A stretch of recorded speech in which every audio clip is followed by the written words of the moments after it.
CTV Calgary, local breaking news. Good afternoon. The province is forming a committee to look at classroom size and complexity to help address the causes of the recent teacher strike. The 11-person committee will be headed by Premier Daniel Smith and Education Minister Dimitrios Nikolaidis. You'll hear from stakeholders and collect data on class sizes and composition throughout November. The province will also start implementing recommendations provided by a team created in June to study classroom complexity. The Premier says that report won't be made public for a few weeks and says using a cabinet committee is the best approach.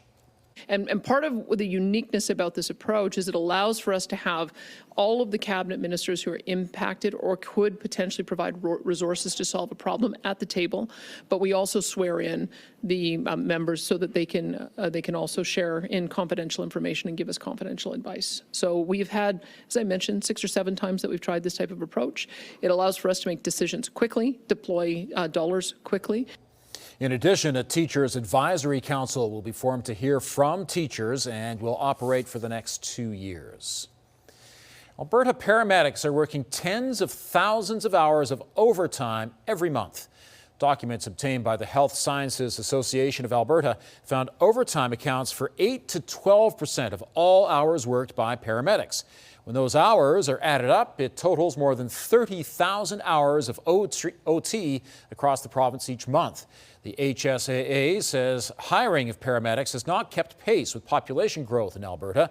Between 2022 and 2025, Alberta's population grew by 10%, but the number of paramedics grew by 4.5%. The Alberta Court of Appeal has ordered a new trial for a Calgary preacher who was arrested and charged following a protest at the Seton Library. In September of 2024, Derek Reimer was acquitted of mischief and causing a disturbance at the library's event featuring local drag queens reading to children. The Crown has allowed a new trial on both counts of appeal. Reimer appealed, saying his conduct was not examined properly and did not prevent library users from enjoying the facility. Some parents at the event did forcibly remove Reimer, who refused to leave. His hearing will happen in April of 2026. Police in Hawaii have charged a Calgary man with first-degree sex assault of a minor he met online.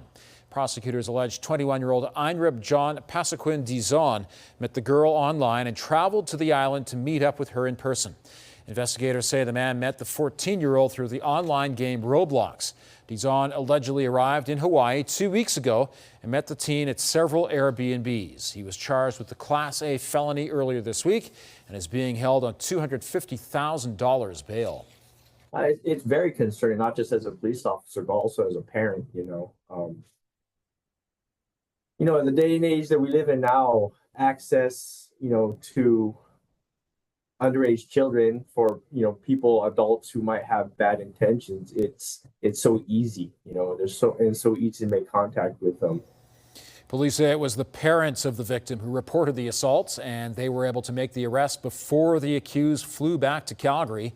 If convicted of first-degree sex assault, the Calgary man could face up to 20 years in prison. The city of Calgary is sharing new stats from its downtown blitz on Wednesday.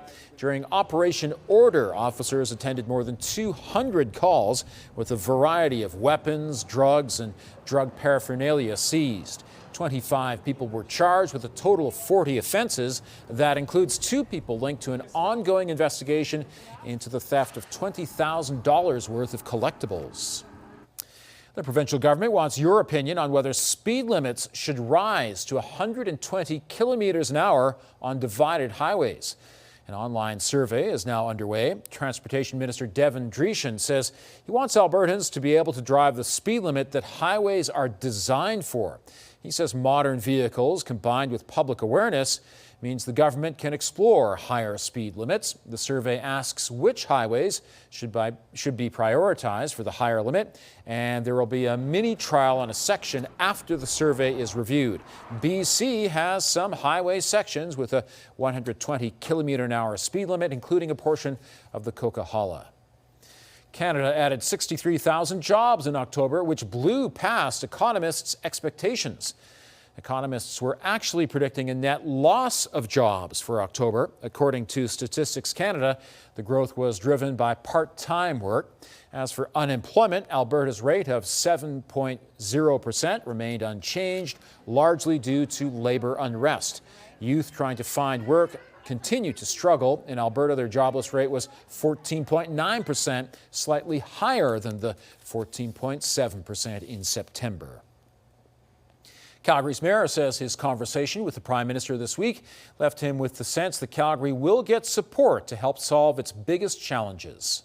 There's going to need to be collaborations across every level of government, not just the city going it alone or the provincial governments or the federal government, but all of us working across jurisdiction to essentially, at the end of the day, deliver for Calgarians a safe and affordable life right here in the city. So we're very cautiously optimistic about this.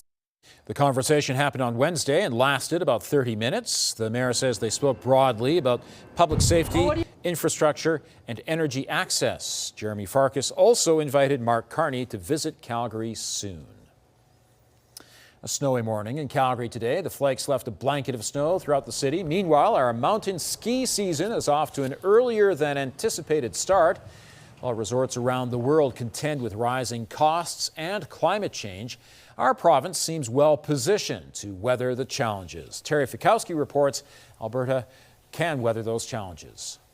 There may only be one lift running so far at Lake Louise, but it's more than enough for eager skiers and boarders. I love it. It's fantastic. Just good to be out on the snow. I was really excited. I've been counting the days down. Snowfall in the mountains also helped Sunshine open first in Canada, which marked the resort's earliest start since keeping records. I hope to see a lot of powder. Last season was a pretty hot season. There wasn't a lot of snow. Hopefully this year. Research shows ski seasons are slowly shrinking around the globe due to the effects of climate change, a topic of conversation at a Protect Our Winters event in Canmore on Thursday. But this expert says the Rockies are built to last. Alberta is well positioned, certainly in North America, but even around the world, as one of the most climate resilient ski markets. You've got the blessings of elevation that you can see in the background. You've got cold, you've got dry, you're well away from marine climates. As ski and boarders keep their fingers crossed for a good snow season, one of the major challenges facing ski hills is the increasing cost to operate. Everything from steel to equipment that we purchase, capital needs, to insurance, everything has gotten drastically more expensive. Still, the industry is seeing record levels of capital investment. We've built 4 lifts in the last 5 seasons, and we have another one coming online mid-December, is now it's looking like, and that's new lift and terrain on the backside on Richardson's Ridge. The higher costs get passed on to ticket holders, which will set adults back $175 a day in peak season here at Louise, though not enough to keep the diehards away. It sucks. It costs more money, but it's a sport I love. I think it's definitely worth it. I live in a cardboard box before I don't come back here. Terry Fikowski, CTV News, Lake Louise. And Mount Norquay and Nikiska are opening for a sneak peek this weekend. A Calgary artist has gotten her first Grammy nomination for her song in a major summer blockbuster.